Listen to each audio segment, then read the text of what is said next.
और दिन रात मेहनत की।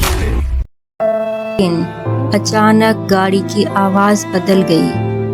एक गाय बंधी थी। मूसा ने दरवाजा खटखटाया। तुम कौन हो? रात को यहाँ कैसे? मूसा शख्स खामोशी से अंदर ले गया। मूसा ने इधर उधर देखा। इस शख्स की गुर्बत देखकर इसका दिल पसीज गया।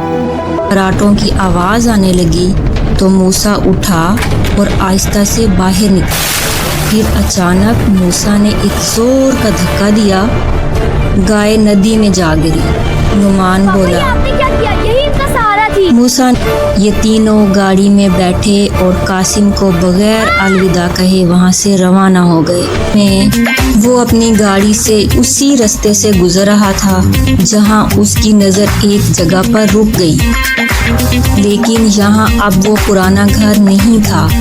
नुमान से रहा ना गया। का दरवाजा खटखटाया को याद आया। ओह, अच्छा याद और वो आया। मुस्कुराया। आओ अंदर आओ बेटा। पता नहीं कैसे मेरी गाय की रस्सी खुल गई, वो नदी में बह गई। नहीं की मेहरबानी करें, ये मुझे वापस कर दें।